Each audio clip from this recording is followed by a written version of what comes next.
All right, buddy. So what's your name and where you from, man? My name Pino. I'm from Pompano, Florida. Pino from Pompano, Florida. That's what's up, dog. And you've been locked up. You say you done time in the good old notorious JIT camps and what'd you say, ACI? I've done time. I did 3 years at JIT camps. I've been to Lancaster, Lake City, South Florida, B-Dorm. Um, I did 7 more years additional as adult time. After I got out on 3 years, I was out for 4 months. I caught a violation with a slew of new charges. Ended up going back in, caught 7 more years, followed by 5 years papers. Um, I've been at ACI, Holmes Correctional Institution, Santa Rosa Correctional Institution. Every institution I've been in, usually I've been in close custody dorms. Basically where the killers are housed at. Yeah, I know that's right. And so how much time you do all together, man? That's a lot of time you just mentioned. 10 years. 10 10 years. years, 10 piece. The hell was that? Uh, and your homeboys with Kfrog, right? Yeah, me and Kfrog, we've known each other for a while. I caught Kfrog in my second bid. I actually met him on the inside. We was inside the dorm one day. I ain't gonna say no names. I ain't gonna put nobody out there. But basically, we was in the dorm and two people was talking shit. Da da da da da. One from Sunland and the other one was from somewhere in Lauderdale or whatever. They was talking shit to me. I'm a Crip. You feel me? So they was talking shit to me. They was da Oh, da da you a da. Crip? Yeah, I'm a Crip. I'm a 107 Okay. Crip. So they was talking shit. Talking blood this, blood that. Oh, da da da da. Talking shit to me. So I'm like, all right.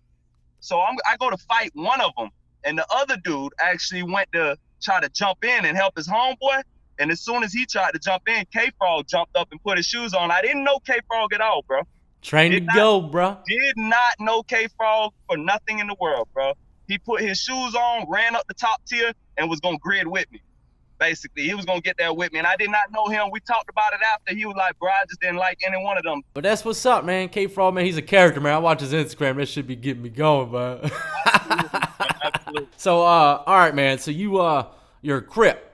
How is that going? Because I know there's some cats. I had on the show this guy named 1090, man. He was blood from Florida, and over here in the East Coast, man.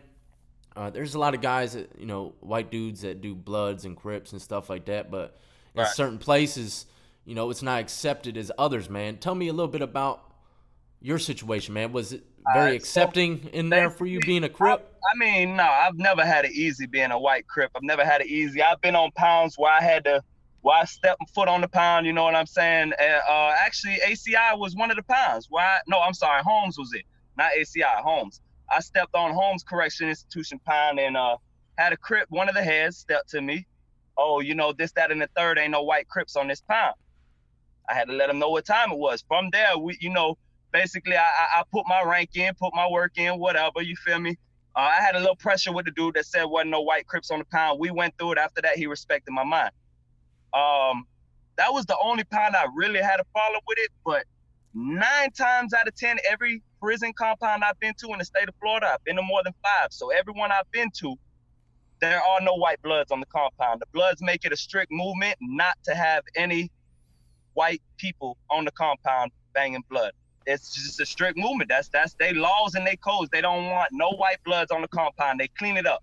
If there's a white blood on the compound, they clean it up. You can't claim that over here. Um, Have Now you there ever are heard of the dude that I had on the show, the 1090 Jake Cat? Have you ever heard that guy's name out never there? heard of him. I was at ACI 2 years. Never heard of him. Been there 2 years. Put on for that compound 2 years. He said he was there the years that I was there, which makes kind of no sense. You feel me? Because there, like I said, there was no white bloods when I was there. Um, Basically, You don't think it could have been someone just flying under the radar? Probably wasn't, I mean, doing too much.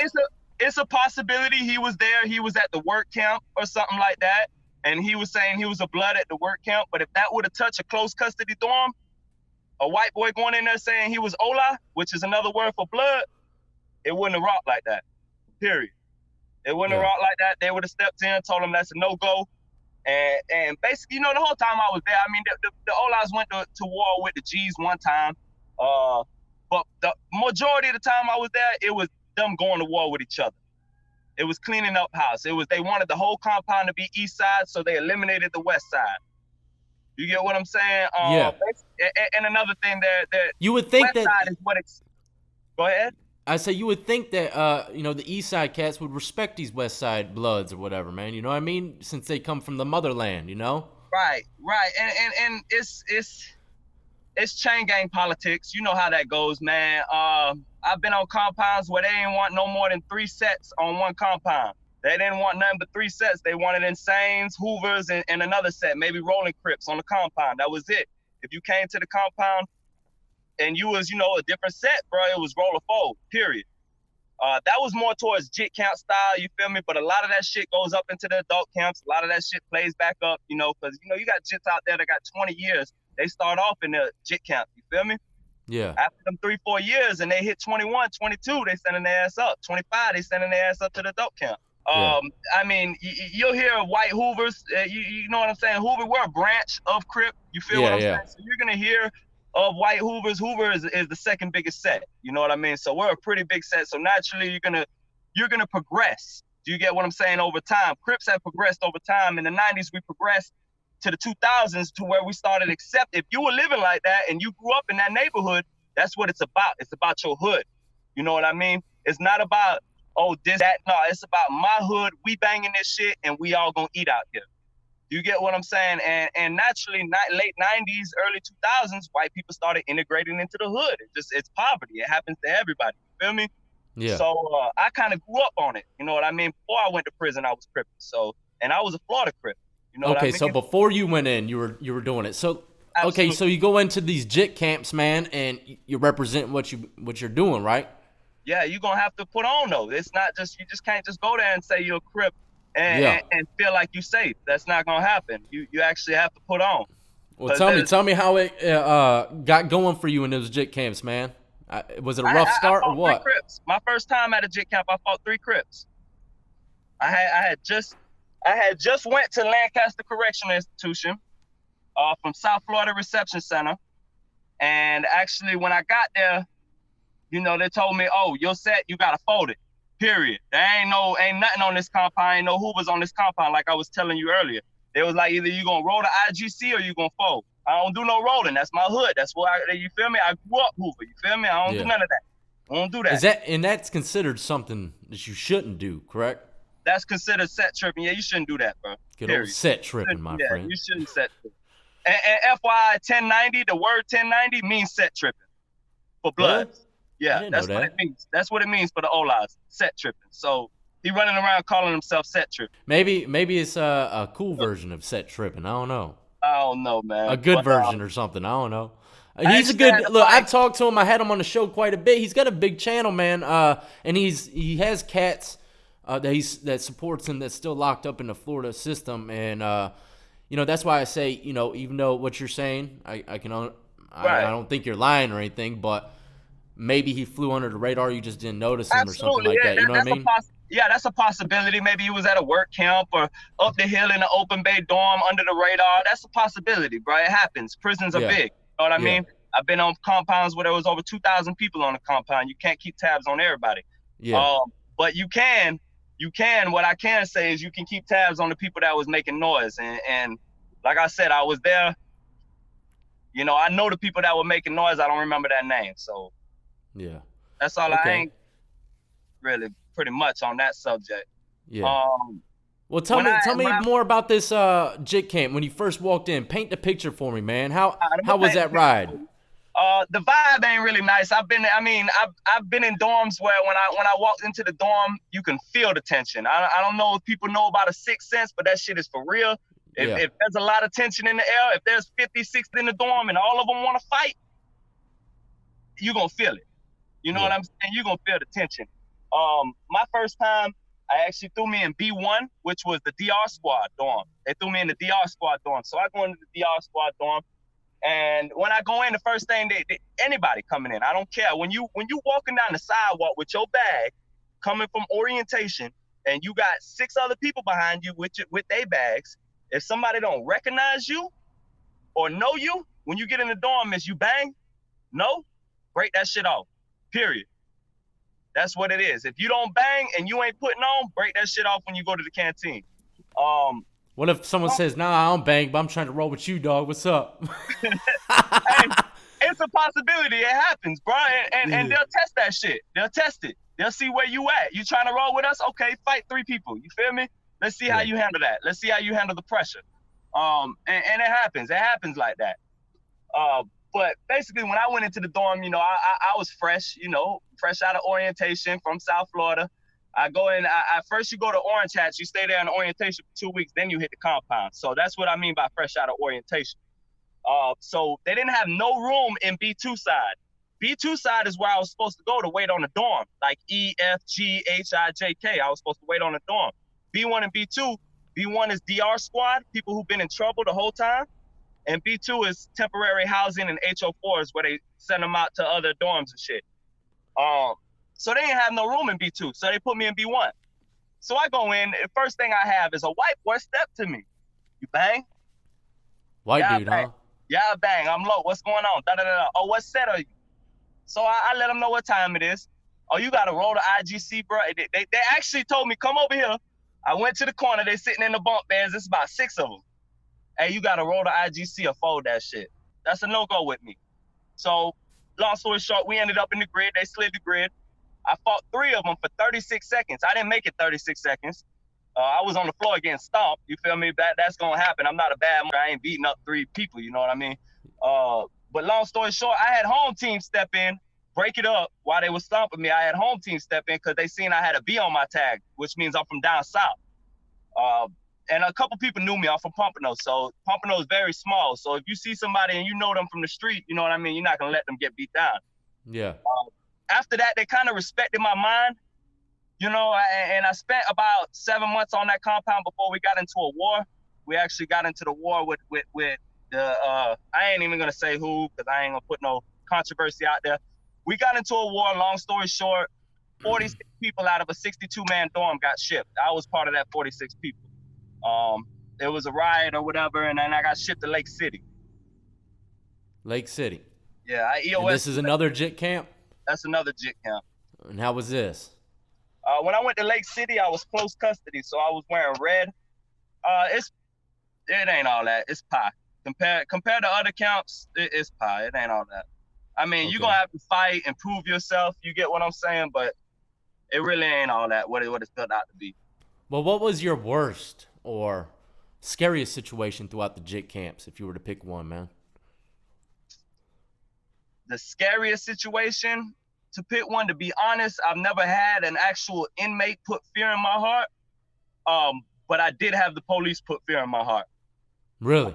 I hear the police are treacherous down there, man. Yeah, I was actually at Lake City, and there was I was known for being a troublemaker. There was a dude beating on his door, on his cell door. We were on lockdown now.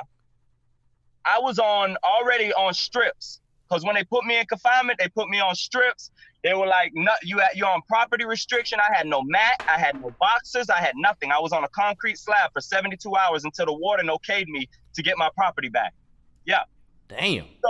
So during that 72 hours, I got sprayed 2 times in one day. The first time didn't affect me that bad because I was able to dodge the spray a little bit and get into the corner and cover my face. When they went to give me a shower, they have a inside shower cage. It's literally no bigger than my car, bro. It's an inside shower cage, bro. Yeah. And you're caged in with a flap. So they put me in the shower. I'm washing the spray off. 2 seconds later, they tell me, get out. I said, bro, I haven't even gotten the spray off of me. Are y'all tripping? Get out. You gonna give me a towel? No, get out. Cuff up right now, get out. I'm like, no, man, y'all gotta call a captain or something, man. Y'all gotta get me a towel, bro, or something, bro. Y'all just spray me. You won't even let me shower. The water's cold. I've been in here for 2 seconds and you're telling me to get out and cuff up. They said, so next thing you know, so I cut the shower on, I turned back around. I ignored it. I cut the shower on, turned back around, trying to get the rest of the spray off me. All I hear is inmate B06878 refuses to cuff up. We're administering chemical reaction or chemical canister, whatever. Literally, my beam flap flops down in the shower. There's a beam flap. It flops down.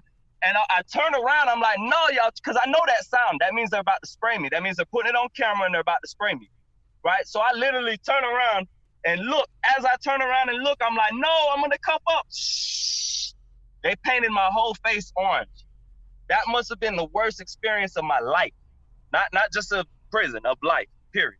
Yeah, I Cause got sprayed too, man. That shit is treacherous. that it feels like they got a torch on your face, basically. Yeah, It and feels then they like throw your ass in some. Well, your water was cold, but the water they threw me in was hot.